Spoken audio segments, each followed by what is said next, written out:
सुप्रभातम। प्रिय विद्यार्थियों, आप सभी का तिङन्त प्रकरण की कक्षा में स्वागत है।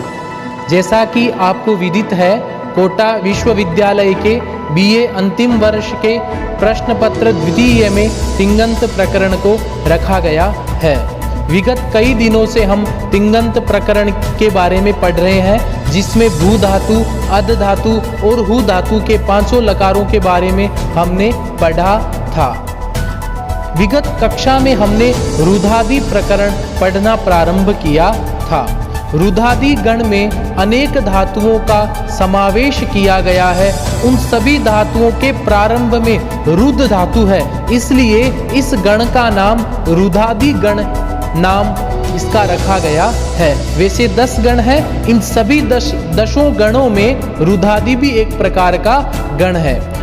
हमने रुद्ध धातु के बारे में पढ़ना प्रारंभ किया था। इसके परिचय के अंदर मैंने आपको बताया कि रुधिर रोकने के अर्थ में, रुधिर आवरणे, रुधिर रोकने के अर्थ में इस धातु का प्रयोग किया जाता है। और रुधिर में जो इर है, उसकी इर इत संज्ञा वाच्या इस वार्तिक से इर की इत संज्ञा हो जाती है और रुद्ध शेष रहता है। अस्तु, इतना हमने बताया था।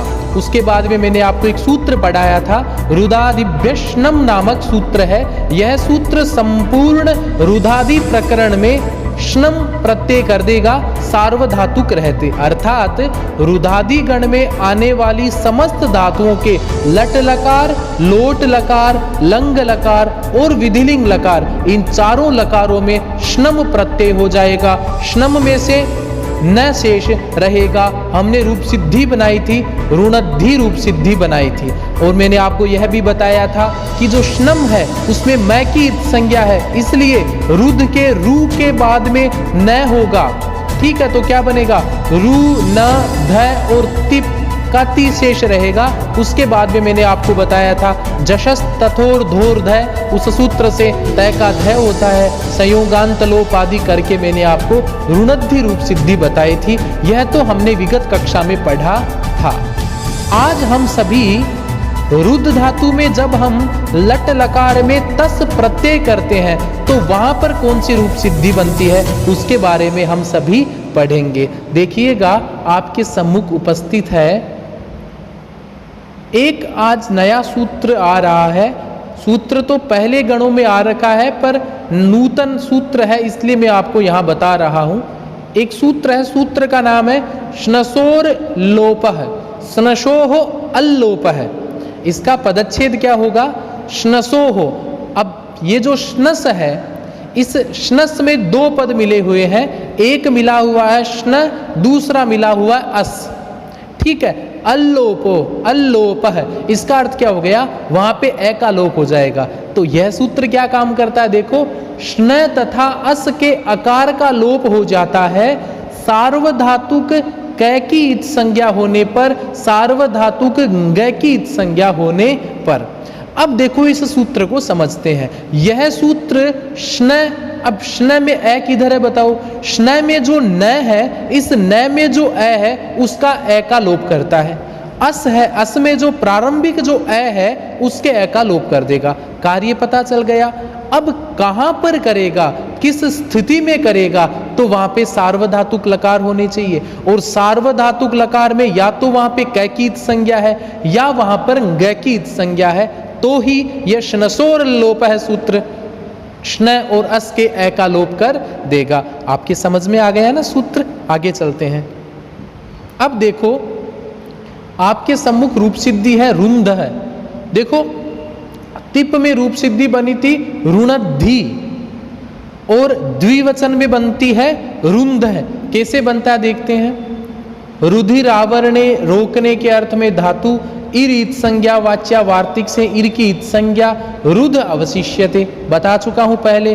वर्तमाने लट से लट लकार होगा, रुद्ध प्लस लट, तिप तस जी सूत्र से यहाँ पे क्या होगा? तस प्रत्यय हो जाएगा, रुद्ध प्लस तस। यहां तक आपकी कोई समस्या नहीं आनी चाहिए ना।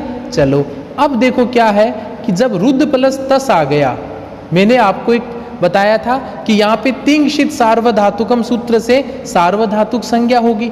कर्तरी शब्द से यहाँ पे कर्तृवाच्य में शप विकरण प्राप्त होता है, परंतु एक नया सूत्र आ गया था रुधादिव्य श्नम, वो कहता है रुधादिगण में शप नहीं होगा, श्नम होगा। ठीक है, तो रुधादिव्य श्नम सूत्र से श्नम प्रत्यय कर देंगे, श्नम में शैकित संज्ञा लशक व तद्धिते और तस्य लोप से लोप। आपके समझ में आ रहा है ना अच्छे से। उसके बाद में देखो क्या है कि श्नम में से क्या बचेगा, न बचेगा। और ये मैंने आपको बताया था ना, मैं की इत संज्ञा होने के कारण यहाँ पर रुद के ऊ के बाद में स्नम होगा, तो क्या स्थिति आ जाएगी, रू स्नम का न और रुद का ध पड़ा है, रू न ध प्लस तस। यहाँ तक आपके कोई समस्या नहीं है ना, आगे देखते हैं। अब देखो एक सूत्र पढ़ा था ना हमने, सार्वधातुकम अपित नामक सूत्र पढ़ा था। यह सूत्र कहता है कि सार्वधातुक संज्ञा जहां पे हो रखी है और यदि वहां पे अपित और वहां पे प की इत संज्ञा यदि नहीं हो रखी है तो वहां पे ग की इत संज्ञा हुई है, हम ऐसा मानेंगे। देखो सार्वधातुक संज्ञा हो रखी है और यहाँ पे तस प्रत्यय है। कौन सा प्रत्यय है, तस। एक बात बताओ, तस में क्या प की इत संज्ञा हो रखी है क्या, नहीं हो रखी है।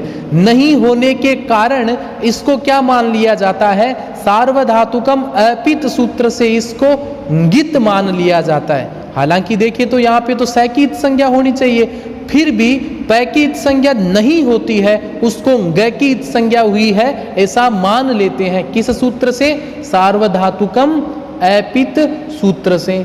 आपके समझ में आ गया, अपित होने के कारण गीतवत भाव कर दिया। अब देखो सूत्र था श्नसोर लोप है, यह सूत्र क्या बोलता है, श्न और अस के ए का लोप होता है। तो यहाँ पे श्नम का श्न तो पढ़ा ही था ना, तो न का क्या हो गया, ए का लोप हो गया। तो क्या शेष रह गया, रू। अब ये न पहले पूरा था श्नम में, परंतु न का क्या कर दिया, हलंत कर दिया, और रुद्ध का ध पड़ा है और तस भी यहाँ पे शेष रहा है। उसके बाद में सूत्र आया था जशस तथोर धोर ध सूत्र। यह सूत्र क्या करता है कि चतुर्थ वर्ण के बाद में जश प्रत्याहार के परे रहते, अर्थात झ भ घ ढ ध, इनके बाद में क्या आ जाए, या तो तय आ जाए या थ आ जाए, तो उसका हमें क्या करना है, ध करना है। आपके समझ में आ रहा है ना। अब ये जो न के बाद में जो ध है, इस ध के बाद में देखो तय आ रहा है, तस का तय, इस तस के तय के स्थान पर जशस ततोर धोर द सूत्र से ध हो जाएगा। तो देखो क्या बनेगा, देखो ये रहा, ऋण पड़ा है, ध और तस का हो गया, धस हो गया। आपके समझ में आ रहा है ना, क्योंकि रुद्ध के ध के बाद में तस का जो तय है वो तय और थ के स्थान पर इस सूत्र से ध होता है। तो क्या स्थिति आ गई, ऋण ध धस ऐसा बन गया। फिर जलाम जस जशी सूत्र है, उस सूत्र से पूर्व के ध के स्थान पर द हो गया, क्योंकि ये सूत्र क्या बोलता है, जश प्रत्याहार परे रहते तीसरा अक्षर हो जाता है। अब देखो ये जो धस का जो ध है ना, वो जश प्रत्याहार में आता है, और ये जो द है चौथा वर्ण है तो इसका तीसरा वर्ण हो जाएगा। तो क्या बन जाएगा, ऋण द धस ऐसा बन जाता है। समझ में आ गया ना। अब एक सूत्र आता है झरो झरी सवर्णे, सूत्र का नाम क्या है, झरो झरी सवर्णे। अब बताऊं ये सूत्र क्या बोलता है, ये कहता है झर प्रत्याहार परे रहते। झर का मतलब झ भ घ ढ ध, ज ब ग ड द, ख फ छ ठ थ च ट त, क प स श स, ऐसा पर में रहने पर झर प्रत्याहार का लोप हो जाता है। ठीक है। अब यहाँ पे देखिएगा क्या होता है कि जैसे ये जो ध है यहाँ पे क्या हो जाएगा, इस सूत्र से दकार का विकल्प से क्या हो गया, लोप हो गया। ये जो द है ना, ये ध है, ये किस में आता है, झर प्रत्याहार में आता है, और ये द भी झर प्रत्याहार में आता है, इसलिए यहाँ पे द का क्या हो गया, विकल्प से लोप हो गया। तो देखो क्या बच गया, रू पड़ा है, न पड़ा है, और हमने द का लोप कर दिया, धस का धस आ गया। तो क्या बना, रुंधस ऐसा बन जाता है। स का ससजुषोरु सूत्र से स का रू, उपदेशे जुनुनासिक इत सूत्र से ऊ की इत संज्ञा, तस्य लोप से लोप, रकार का विसर्ग हो गया, क्या बन गया, रुंधह बन गया। समझ में आ गया ना। अब एक बात बताऊं, झरोझरी सवर्णे सूत्र है ना, वो दय का लोप विकल्प से कर रहा था। तो विकल्प का अभिप्राय क्या होता है, एक जगह तो लोप कर देता है, एक जगह लोप नहीं करता है। ठीक है, तो देखो जब लोप नहीं करेगा तो दय है ना, दय पड़ा रहेगा तो क्या बन जाएगा, रुंदह, रुंधह ऐसा बन गया, दय के नीचे धय आ जाएगा। इस प्रकार से हमने रुंदह रूप सिद्धि बनाई। ध्यान इतना रखना है, इसमें तिप प्रत्यय में प की संज्ञा हो रखी थी, इसलिए वहां पे ग की संज्ञा नहीं हुई। सार्वधातुकम अपित सूत्र में तस प्रत्यय में प की संज्ञा नहीं हुई है, इसलिए इसको गीतवत भाव मानेंगे और श्नसोर लोप सूत्र से न का यहाँ पे क्या कर देंगे, ए का लोप कर देंगे। आपके समझ में आ रहा है ना अच्छे से। आगे चलते हैं। अब देखो रूप सिद्धि बनती है रुंधंती। अब देखो इसका अनुवाद कैसे बनाएंगे, जैसे दो बालक शिशु को रोकते हैं तो क्या बनेगा, बालकऊ शिशुम रुंधा है, ऐसा बनेगा, है ना। तो आप साथ साथ में इनके अनुवाद भी आप बनाना सीख सकते हैं अच्छे से। ठीक है, चलो रुंधंती में क्या होगा, ये प्रक्रिया तो समान होगी। ठीक है, उसके बाद में यहाँ तक आपके कोई समस्या नहीं होनी चाहिए। ठीक है, तिप तस जी सूत्र से जी प्रत्यय आ गया तो रुद्ध प्लस जी, यहाँ तक कोई समस्या नहीं है ना। आगे चलते हैं। अब देखो क्या होगा, तिंशित सार्वधातुकम सूत्र से सार्वधातुक संज्ञा कर्तरी शब्द से शप प्राप्त होगा, परंतु रुदादिगण में रुदादिभ्य श्नम सूत्र से श्नम प्रत्यय हो जाएगा। ठीक है ना, श्नम में से क्या शेष रहेगा, न शेष रहेगा। ठीक है, और मैं की संज्ञा होने के कारण रू के ऊ के बाद में श्न का न आएगा। तो देखो क्या बन गया, आप बताओ क्या बन गया, रू। ठीक है, श्नम का क्या आ गया, न आ गया ना। उसके बाद में रू न बन गया, उसके बाद में ध हमारे सामने पड़ा है और जी पड़ा है। समझ में आ गया ना आपके अच्छे से।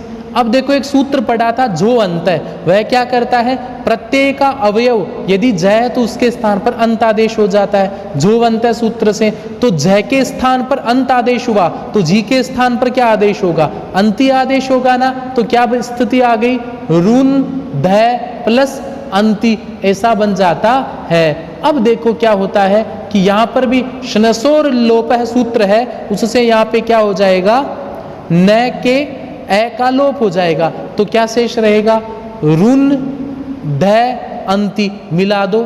देखो रू इस न का अनुस्वार हो जाएगा। ठीक है, तो क्या बन जाएगा, और पर सवर्ण हो जाएगा।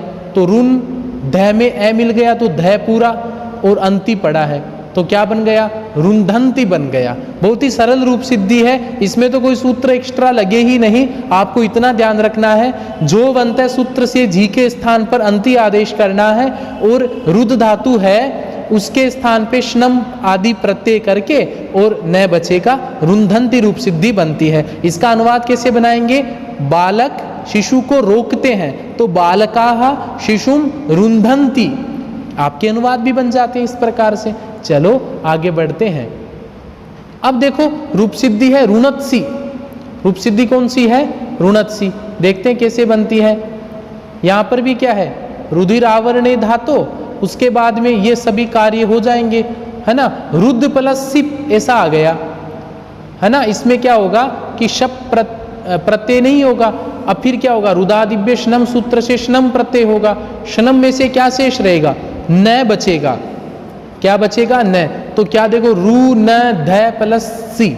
अब देखो बताता हूं मैं आपको कि जो सिप है, सिप में पैकी संज्ञा हलंत्यम तस्य लोप से लोप, तो सी शेष रह गया, रू और श्नम का न आ गया, तो क्या बना, रू न ध प्लस सी बन गया। ठीक है, अब आगे देखते हैं। अब देखो क्या है कि एक सूत्र है ना, अटकूपवांगनुम वे वायपी सूत्र।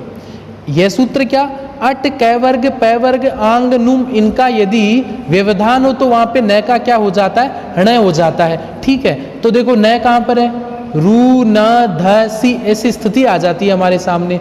तो ये जो र है ना, र के बाद में ये न है, इसलिए यहाँ पे अटकूपवांगनुम वे वायपी सूत्र से न का क्या हो गया, हृणय हो गया। तो क्या बन गया, ऋण ध प्लस सी, ऐसा हमारे सामने शेष रहता है। अब देखो सूत्र है जलाम जशोन्ते, इस सूत्र से क्या हो जाएगा, जशत्व चौथा अक्षर ध है ना, उसका तीसरा अक्षर क्या हो जाएगा, द हो जाएगा। तो क्या बनेगा, ऋण द प्लस सी। उसके बाद में सूत्र है खरीच।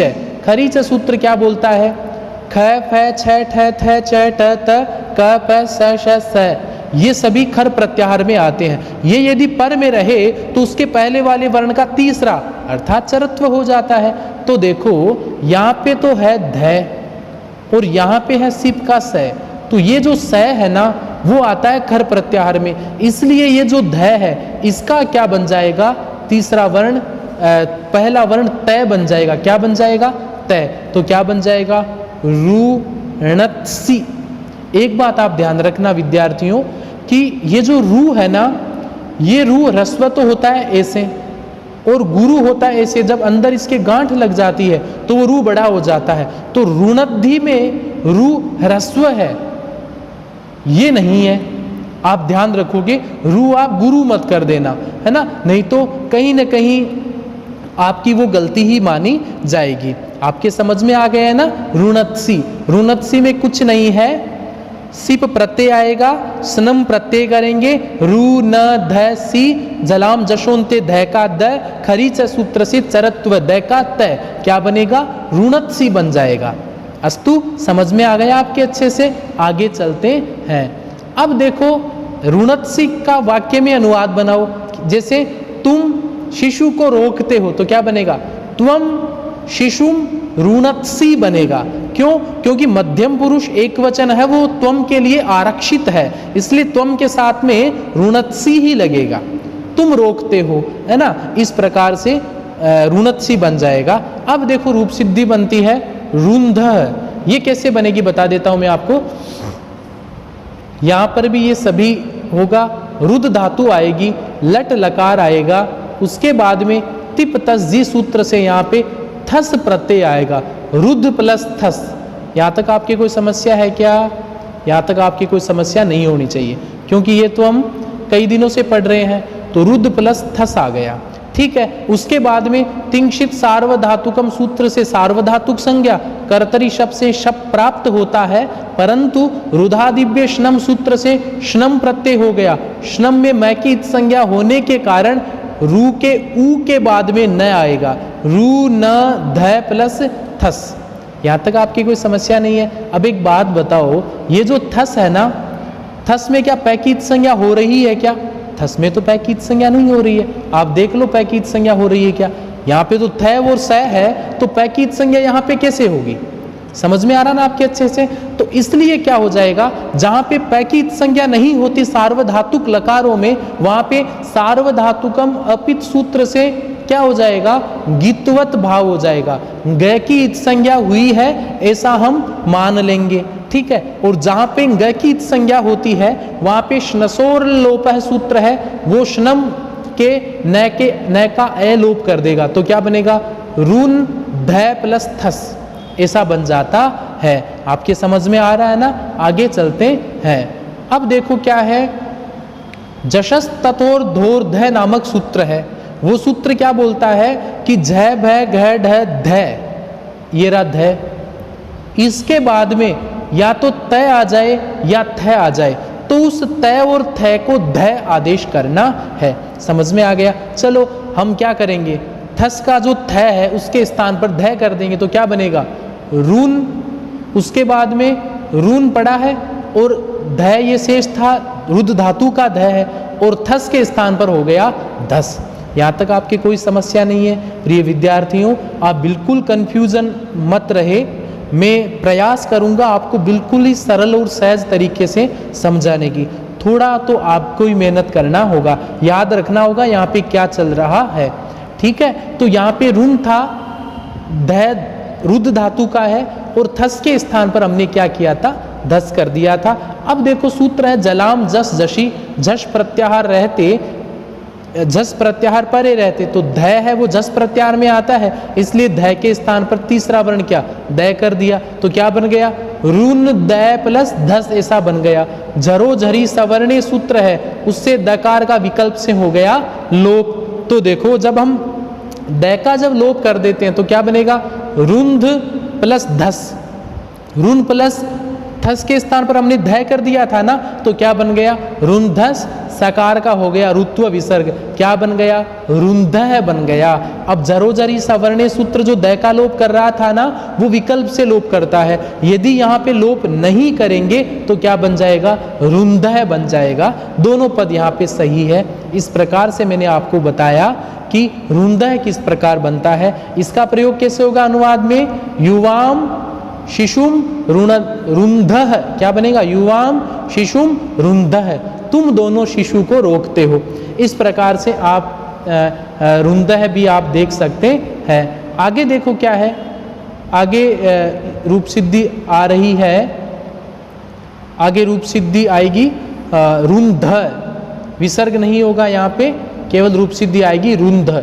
यहाँ पर भी क्या होगा, धातु के बारे में बताएंगे, लट लकार करेंगे और यहाँ पे थ प्रत्यय आएगा। कौन सा प्रत्यय आएगा, थ।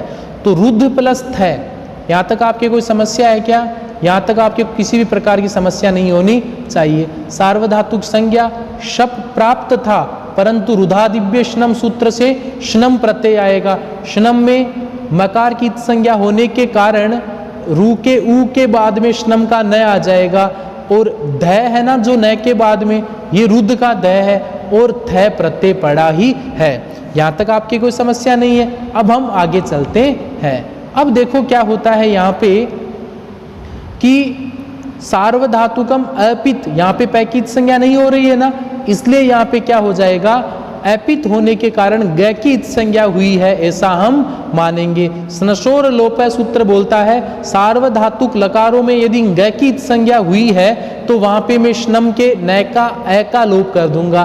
तो देखो न पूरा था तो न यहाँ पे क्या हो गया, हलंत हो गया, रुन ध प्लस थ ऐसा बन जाता है। जशस ततोर धोर द सूत्र तय का क्या कर देगा, ध, क्योंकि ध के बाद में थ है तो तय और थ के स्थान पर ध करता है, तो क्या बन गया, रुन ध ध ऐसा बन गया। उसके बाद में जलाम जश जसी सूत्र है, वो जश प्रत्याहार परे रहते ध है ना, उसका क्या हो गया, द, तो क्या बन गया, रुन प्लस ध ऐसा बन जाता है। उसके बाद में जरो झरी सवर्णे सूत्र झर प्रत्याहार परे रहते द का विकल्प से लोप कर देता है। जब इस द का यदि लोप हो गया तो शेष क्या रहा, एक तो रुन शेष रह गया और अंत में ध शेष रह गया। न आधा है ना, इसलिए इसका अनुस्वार हो जाता है, क्या बनेगा, रुंध बन गया।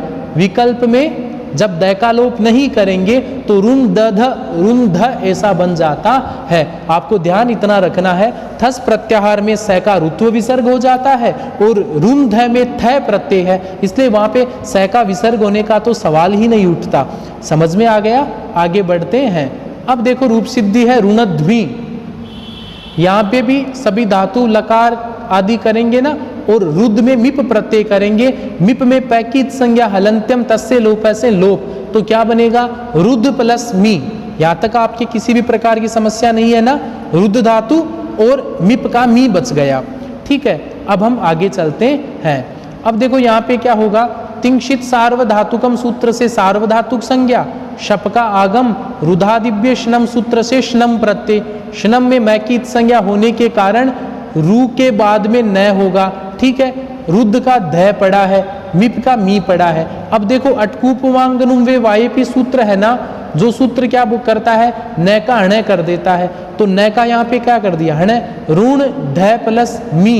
अब देखो ध के अंदर मी को मिला दो तो क्या बन गया, ऋणध्वी बन गया। अब एक बात बताओ, यहाँ पे श्नसोर लोप सूत्र क्यों नहीं लगा, वो इसलिए नहीं लगा कि वो लगता है सार्वधातुकम अपित सूत्र, जहाँ पे लगता है, जहाँ पे ग की संज्ञा होती है वहीं पे लगता है। यहाँ पे तो मिप में पैकित संज्ञा हमने कर दी, तो जहाँ पे पैकित संज्ञा हो जाती है वहाँ पे अपित तो रहता ही नहीं है ना, तो सार्वधातुकम अपित सूत्र कैसे लगेगा, यहाँ पे वो नहीं लगेगा। और वो नहीं लगता है तो श्नसोर लोप सूत्र है वो एकालोप भी नहीं करेगा, तो रूप सिद्धि क्या, न पूरा रहेगा। न का हम अटकूपवांगनुम वे वायपी सूत्र से न का क्या कर देंगे, हण कर देंगे, क्या बन जाएगा, ऋणध्मी बन जाएगा। आपके समझ में आ रहा ना अच्छे से, आगे देखो। अब देखो रूप सिद्धि है रुंध्व, देखो इसमें भी क्या सामान्य ये काम तो हम करते हैं ना सभी लकारों में। अब यहाँ पे वस प्रत्यय आएगा, रुद्ध प्लस वस। यहाँ तक आपकी कोई समस्या है क्या, रुंद प्लस वस तक आपके किसी भी प्रकार की समस्या नहीं होनी चाहिए। देखो क्या होगा, सार्वधातुक संज्ञा शप का हो गया आगम। रुदादिव्य शनम सूत्र से शनम प्रत्यय मैं की इत संज्ञा होने के कारण रू के ऊ के बाद में शनम का न आया, तो क्या बन गया, रू न और रुद का दह पड़ा है और वस प्रत्यय पड़ा है। आपके समझ में आ रहा है ना अच्छे से। उसके बाद में क्या होगा, अब देखो यहाँ पे वस है ना, वस में पैकीत संज्ञा नहीं हो रही है। जहां जहां पर पैकीत संज्ञा नहीं होती है ना, वहां पे सार्वधातुकम अपित सूत्र से गित भाव हो गया। गितवत भाव का मतलब गय की इत संज्ञा भले ही नहीं हुई है, फिर भी हम गय की इत संज्ञा हुई है ऐसा हम मान लेंगे। ठीक है, अब देखो क्या होगा, शनसोर लोप सूत्र, वो गित होने के कारण शनम के न के ए का लोप कर देंगे, तो क्या बन जाएगा, रू स्नम के न के अंदर ए का लोप हो गया, तो न आधार है हो गया ना हलंत, तो क्या बन गया, रू न। उसके बाद में ध किसका है, दुर्द धातु का ध और वस पड़ा है। ठीक है, मैं आपको पुनः बता देता हूँ, रू है, रू के बाद में हम न लाए। ठीक है, रुद्ध का ध हमारे सामने शेष था, वह वस प्रत्यय तो शेषाक जैसा पड़ा है, तो मिला दो तो क्या बन गया, रुंध्वस बन गया। क्या बन गया, रुंध्वस बन गया। स का सस से रुत्व विसर्ग क्या बन गया, रुंध्व बन गया। हम दोनों शिशु को रोकते हैं तो क्या बनेगा, आवाम शिशुम रुंध्व है, ऐसा इसका अनुवाद बनेगा। आगे बढ़ते हैं। अब देखो क्या है, रुंध्व, यहाँ पे क्या बनेगा, रुद्ध धातु, उसके बाद में यहाँ पे मस प्रत्यय होगा। कौन सा प्रत्यय होगा, मस प्रत्यय हो जाएगा। ठीक है, तो स्थिति क्या आ गई, रुद्ध प्लस मस। यहाँ तक कोई समस्या नहीं है ना। सार्वधातुक संज्ञा शप का आगम प्राप्त होता है, परंतु रुदादिव्य शनम सूत्र से शनम प्रत्यय हो गया। शनम में मैं की संज्ञा होने के कारण रू के ऊ के बाद में यहाँ पे क्या आएगा, न आएगा, तो क्या बनेगा, रू न ध प्लस मस। अब एक बात बताओ, क्या मस में पैकित संज्ञा हो रखी है क्या, नहीं होती है ना। मस में कहाँ पे पै लिखा हुआ है क्या, कहीं पे नहीं है ना। और जहाँ पे पैकित संज्ञा नहीं होती है वहाँ पे सार्वधातुकम अपित सूत्र से गीतवत भाव, गीतवत भाव मतलब गैकीत संज्ञा हुई है ऐसा मान लेंगे।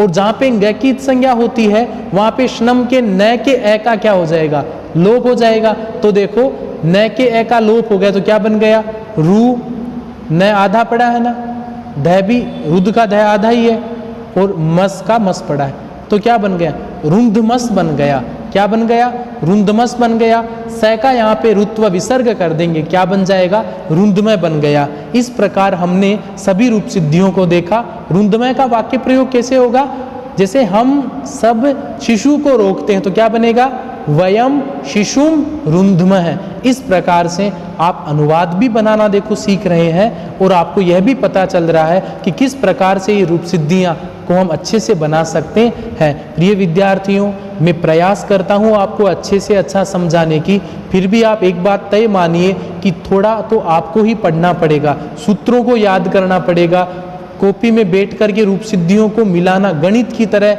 इनको मिलाना पड़ेगा, तभी आपको वस्तु स्थिति आपको समझ में आएगी। आप ज़्यादा से ज़्यादा पढ़िए और आपके जितने मित्र हैं, आपके कक्षा में पढ़ने वाले जितने भी हैं जिनके संस्कृत है, वो प्राइवेट हो या रेगुलर हो, कृपया आप सभी ये मेरी कक्षाएं उनके पास भेजिए, ताकि वो जिस स्थिति में भी है वो कम से कम अपनी कक्षाएं पढ़ सकेंगे और उनके अच्छे प्रतिशत भी आएंगे और आगे के जीवन में भी उनके काम आएंगे। आप पढ़ते रहिए इनको अच्छे से। और आज हम सभी ने हमने रूप सिद्धियाँ पढ़ी थी, जिनके सूत्रों के बारे में मैंने आपको बताया था। आज के लिए इतना ही, कल पुनः मिलेंगे नए रूप सिद्धियों के साथ, नए लकार के साथ। आज के लिए इतना ही, धन्यवाद।